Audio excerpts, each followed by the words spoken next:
राजनीति करने वाले राजनीति करते रहेंगे, क्योंकि कुर्सी तो टेम्परेरी है, परमानेंट नहीं है। और कुर्सी से बहुत ज़्यादा भला समाज का होना शायद संभव नहीं है जब तक कि हम अपने समाज को जागरूक नहीं करेंगे। आज उनको सिर्फ 5 किलो राशन पे ला दिया। जैसे हम चूहे को फंसाने के लिए वहाँ रोटी का टुकड़ा डालते हैं, आज उस स्तर पे ला दिया। बहुजन समाज तो अभी भी गाँव में बसता है और गाँव में रोजगार के बिल्कुल साधन नहीं है, स्कूलों में पढ़ने का माहौल नहीं है। तो एक तरीके से हमारे बहुजन समाज के लोगों को, देश के 88% लोगों को फिर से गुलाम बनाने की साजिश है। मैं इस समय इलाहाबाद से 50 किलोमीटर दूर हंडिया एक जगह है, छोटा सा ग्रामीण इलाका है और मेरे कैमरामैन आपको तस्वीरें दिखाएंगे। काफ़ी संख्या में महिलाएं हैं, वो यहाँ हैं और दिल्ली के जो सोशल जस्टिस मंत्री है राजेंद्र पाल गौतम जो मंच पर हैं, वो यहाँ आए हैं। मिशन जय भीम का जो 10 करोड़ बहुजनों को बुद्धिस्ट बनाने का उन्होंने जो संकल्प किया है उसको जामा अमलीभूत करने के लिए वो देश भर में घूम रहे हैं। आज वो इलाहाबाद से 50 किलोमीटर दूर हंडिया का इलाका है और देखिए किस तरह से वो तमाम महिलाएं जो हैं वो आई थी और कुर्सियां भरी थी। अच्छा प्रोग्राम था ऐसे वक्त में जब यूपी में धर्मांतरण को लेकर कानून बन चुका है और इस तरह से महिलाएं थी। क्या नाम है आपका? सितारा देवी। अच्छा, तो कैसा लगा भाषण? ठीक लगा, अच्छा लगा। तो आप लोग अब जुड़ेंगी मिशन जय हाँ भीम से? हाँ हाँ, जुड़े। तो देखिए ये महिलाएं, आप पढ़ी लिखी हैं? थोड़ा बहुत। थोड़ा बहुत है। आपका क्या नाम है? कुसुम। आपका? शांति देवी। तो देखिए ये महिलाएं हैं जो पहली जनरेशन है, जो कभी स्कूल नहीं गई हैं, लेकिन इनके मन में एक लालसा है कि इनका बच्चा पढ़े लिखे और एक दिल्ली का सोशल जस्टिस कैबिनेट स्तर का मंत्री जो है वो इस ग्रामीण इलाके में आता है और वो कोशिश करता है कि यहाँ के लोगों को। आप लोग यहाँ लोकल हैं? लोकल ही है। क्या नाम है आपका? प्रदीप कुमार। तो प्रदीप क्या करते हैं? ITI कर रहे हैं इसमें। ITI कर रहे हैं। तो ये कैसा लगा प्रोग्राम मिशन जय भीम? बहुत अच्छा लगा। क्या समझ में आया? बहुत अच्छा लगा, समझ में आया कि जय भीम मिशन आगे बढ़ाना है। हाँ, बढ़ाना है आगे। अभी आप लोग बुद्धिस्ट नहीं है? नहीं है, पहले से ही हैं, बुद्धिस्ट जानते हैं। तो देखिए ये ग्रामीण इलाका है पूरा और काफ़ी लोग भी हैं यहाँ से जो लोकल लोग हैं। आप लोग यहाँ के लोकल हैं? जी नहीं, मैं दिल्ली से आया हूँ। अच्छा, आप दिल्ली से आए हैं? ये इलाहाबाद से हैं। हम लोग इलाहाबाद से। अच्छा, क्या करते हैं आप? डॉक्टर हूँ मैं। अच्छा, तो ये डॉक्टर हैं, मतलब क्या MBBS वाले डॉक्टर है, PhD वाले? MBBS। तो क्या इस इलाके के बारे में कुछ बताइए। आप इसी इलाके से हैं? नहीं, इस इलाके से नहीं, मैं एक्चुअली फतेहपुर इलाके से हूँ। मैं सर का, हम लोग सर सूर्यभान गौतम सर हमारे सर हैं, तो हम लोग उनके माध्यम से यहाँ पे आए हुए हैं। तो देखिए ये तस्वीरें देखिए, ये तस्वीरें बहुत काम करने की जरूरत है ग्रामीण इलाकों में। बिल्कुल। आप कहाँ के रहने वाले हैं? यहाँ ग्राम के हैं सर, आ रहे हैं ग्राम सभा से। तो यहाँ कैसा लगा प्रोग्राम? प्रोग्राम बढ़िया लगा। सब बाबा भीमराव अंबेडकर के मिशन में जुड़े। तो बाबा साहब का नाम जानते हैं? जानते हैं। देखिए ये एक बड़ा बदलाव है और कुछ और लोगों से भी बात करूंगा। ये महिलाएं हैं और मिशन जय भीम को लेकर राजेंद्र पाल गौतम जो हैं वो आ गए हैं और मैं उनसे बात करने की कोशिश करूंगा। थोड़ा बाजा बंद करवाइएगा, थोड़ा बंद करवा दीजिए, उसको बंद करवा दीजिए। तो देखिए सर, एकदम इलाहाबाद से 50 किलोमीटर दूर हंडिया इलाका है, ग्रामीण क्षेत्र है। संख्या देखकर क्या कहेंगे? अभी भी लगता है कि बहुत काम करने की जरूरत है? नहीं, काम तो बहुत करना पड़ेगा, लेकिन आप ये मानिए कि गाँव में ही ज़्यादा काम करना पड़ेगा। अभी भी बहुजन समाज तो अभी भी गाँव में बसता है और गांव में रोजगार के बिल्कुल साधन नहीं है, स्कूलों में पढ़ने का माहौल नहीं है। तो एक तरीके से हमारे बहुजन समाज के लोगों को, देश के 88% लोगों को फिर से गुलाम बनाने की साजिश है। ये फिर से गुलाम बनाने की साजिश है, क्योंकि जब एजुकेशन नहीं बचेगी और सरकारी नौकरियां नहीं बचेंगी तो हमारे लोगों के पास तो इतना पैसा भी नहीं कि अपना उद्योग धंधे खोल सकें। तो हमें तो एक बहुत बड़ी विस्तृत एक रूपरेखा बनानी पड़ेगी अपने लोगों को दोबारा से पूरी तरह एकजुट करके। जो गैप रह गया है दिल्ली में और लखनऊ में बैठकर राजनीतिक बातें बहुत हो रही है, लेकिन ग्राउंड लेवल पर कुछ काम नहीं हुआ है। यही दुख की बात है। जब तक ग्राम लेवल पे नहीं होगा, ग्राउंड पे नहीं उतरेंगे, जब तक गांव-गांव में नहीं जाएंगे, तब तक बात नहीं बनेगी। इसलिए मिशन जय भीम के साथियों ने संकल्प किया है कि राजनीति करने वाले राजनीति करते रहेंगे और हम भी पार्टी के अंदर एक जिम्मेदार पोस्ट पर हैं, कैबिनेट मंत्री हैं, लेकिन वो काम सरकार का अलग है। वहाँ तो हमने कम से कम क्वालिटी एजुकेशन करके दिखाया दिल्ली के अंदर, क्वालिटी हेल्थ सर्विस करके दिखाया, लेकिन पूरे देश को उसकी ज़रूरत है और पूरे देश में कोई सरकार हमारे बहुजन समाज को लेके गंभीर नहीं है। तो मुझे एक अपनी कुर्सी को साइड में रख के अगर ज़मीन पे उतरना पड़ा है तो इसलिए उतरना पड़ा है क्योंकि कुर्सी तो टेम्परेरी है, परमानेंट नहीं है, और कुर्सी से बहुत ज़्यादा भला समाज का होना शायद संभव नहीं है जब तक कि हम अपने समाज को जागरूक नहीं करेंगे। इसलिए हम रोड पे उतरे हैं, गाँव में जा रहे हैं ताकि अपने लोगों को जागरूक करें, उन्होंने पढ़ाई का महत्व बताएं, क्योंकि हमारे बच्चे पढ़ेंगे तभी तो आगे बढ़ेंगे। कोई लोकल हो यहाँ का वो भी मेरे साथ है। मैं एक आखिरी सवाल मंत्री जी कि क्या लग रहा है, कठिन सफ़र है, लंबा है, बहुत अपमान भी सहना पड़ेगा, क्योंकि जिस तरह से ये समाज है, पढ़ा लिखा समाज नहीं। अभी मैं यहाँ था, कुछ बच्चे मुझे घेर के पूछ रहे थे क्या करते हो, कहाँ से 10 लाख रुपए आता है। मैंने पूछा आप किस कैटेगरी से हो, तो कह रहे कि मैं तो ओबीसी हूँ। उनको यही नहीं पता कि ओबीसी कमीशन कब इम्प्लीमेंट हुआ। नहीं, ये और वो कह रहे मैं ग्रेजुएट हूँ।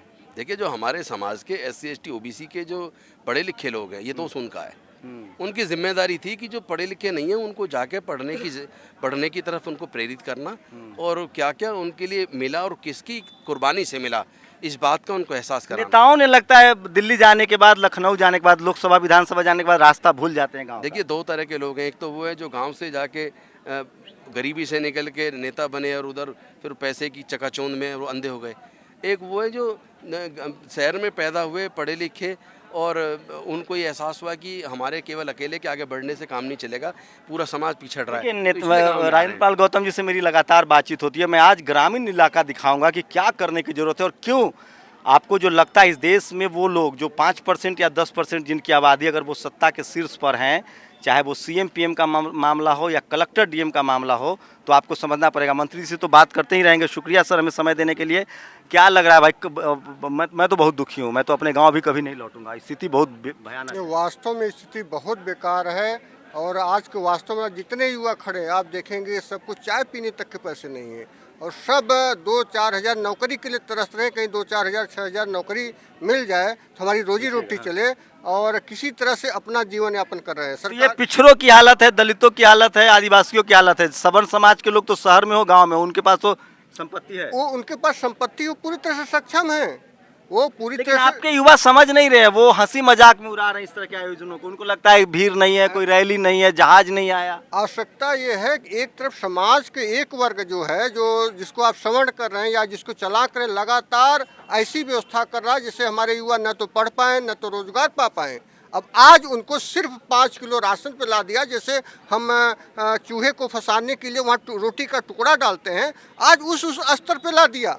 आज हम उसी पे खुश हैं। आप सोचिए कि कितनी बड़ी बात, न तो शिक्षा की बात हो रही है, न तो रोजगार की बात हो रही है। हमें एक तरफ एक रोटी का टुकड़ा दिया जा रहा है और पूरी तरह से हमको गुलाम बना दिया जा रहा है, सब कुछ हमारा छीन लिया जा रहा है। डॉक्टर साहब, आप तो दिल्ली छोड़ के आ गए यूपी, यहाँ तो बहुत विकराल स्थिति है, क्या करेंगे आप? देखिए, विकराल स्थिति नहीं है, पहले से काफ़ी सुधार हुआ। पहले जो मीटिंगें जो बंद कमरे में होती थी, अब हम खुलेआम करने लगे हैं। अब धीरे धीरे हमारा मैसेज जो है जाना शुरू हुआ समाज में, तो आने वाली पीढ़ियाँ धीरे धीरे सुधरेंगी, उनमें बातें हो रही हैं। आज देखिए जो चर्चा हुई है, हो सकता है 10% केवल सुधरे। कह रहे हैं कि संविधान में आरक्षण का प्रावधान ही नहीं है। नहीं, ऐसा कुछ नहीं है, वो नहीं पढ़े होंगे, उनको बताने की जरूरत है। देखिए, देखिए, चलता हूं, बात करते करते तो मुझे कुछ युवाओं से बात हुई थी। वो उन्होंने कहा, मैंने कहा क्या करोगे? तो टीचर बनूंगा। मैंने कहा कि मैं तो कलेक्टर से गाड़ी चलवाता हूँ। वो कह रहे थे मैं OBC कैटेगरी का हूँ। वो हंसी, उनके नेता भी होंगे यहाँ, डॉक्टर सोनू आएंगे मेरे साथ, और कुछ युवा हैं जिनसे मैं चाहता हूँ कि बात करूँ कैमरे पर। वो लड़का कहाँ गया जो कह रहा था संविधान में आरक्षण का प्रावधान नहीं है? नहीं, वो लड़का जो था वहाँ बहस कर रहा था, कहाँ गया? बुलाओ। अरे अभी था, ये बुलाओ इसको, इधर आओ कैमरे पर। ये आपके साथ है नेताजी, आप इतनी बड़ी बड़ी बातें कर रही थी, तो कह रहा है कि आरक्षण का प्रावधान संविधान में नहीं है।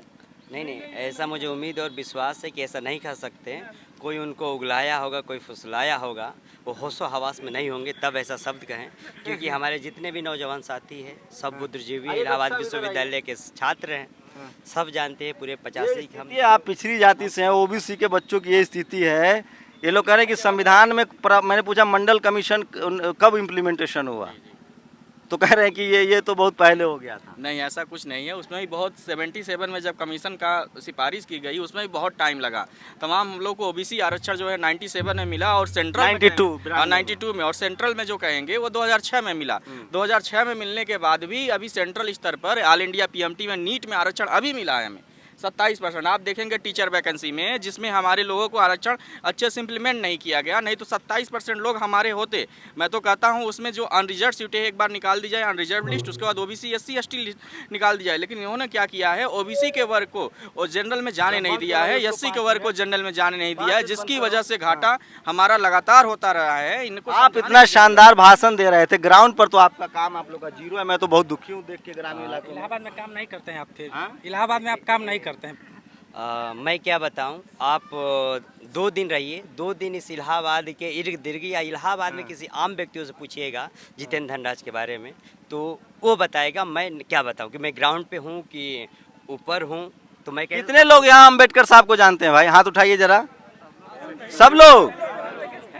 डॉक्टर साहब क्या लग रहा है इतने ज्यादा है? देखिए यही सुधार है। मैं कह रहा हूँ 90% लोगों को यदि हम लोग समझाएंगे, हो सकता है 10% लोग समझें, लेकिन आने वाले समय में बहुत लोग समझेंगे। डॉक्टर अंबेडकर ने कहा, तो वो भी हिंदू धर्म में पैदा हुए थे, लेकिन उन्होंने कहा था कि ये मेरी बाध्यता नहीं है कि मैं हिंदू धर्म में पैदा हुआ हूँ तो हिंदू धर्म में ही मरूंगा। उन्होंने लास्ट में बौद्ध धर्म ज्वाइन किया, क्योंकि पाखंडवाद से वो दूर ले जाना चाहते थे। अब वैज्ञानिक तरीके से लोगों को दूर ले जाना चाहते थे, लोगों को शिक्षा की तरफ प्रेरित करना चाहते थे। मैं इलाहाबाद से 50 किलोमीटर दूर हूँ। मैं फिर कह रहा हूँ, संत रविदास महाराज ने कहा था, बेगमपुर बसो, शहर की तरफ जाओ, स्थिति बहुत खराब है। मैं फिर कह रहा हूँ, बीजेपी को पता है, उसके पास दुनिया के तमाम बड़े यूनिवर्सिटी में पढ़ने वाले लोग हैं, उसको पता है स्ट्रेटजिकली कि भारत के गांव में अभी भी अशिक्षा है, बेरोजगारी है, और हालत यह है कि लोगों को धर्म के नाम पर एकजुट किया जा सकता है, हिंदू मुसलमान के नाम पर एकजुट किया जा सकता है। यूपी राजनीतिक रूप से सबसे बड़ा स्टेट है, 80 लोकसभा के सीटें हैं।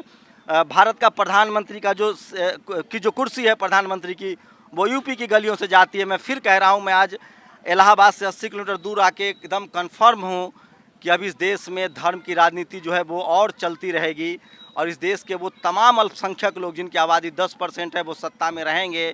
क्योंकि जो यहाँ बहुसंख्यक लोग हैं, उनके जो युवा हैं, उनकी जो महिलाएँ हैं, उनके जो पढ़े लिखे नौजवान हैं, वो अभी अपने हक अधिकार के लिए जागरूक नहीं हैं।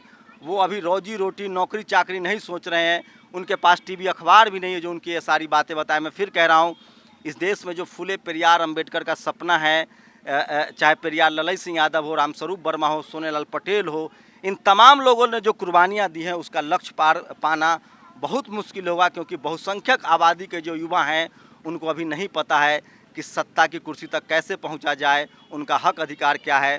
उनको शिक्षा से शायद इसी वजह से दूर रखा गया है।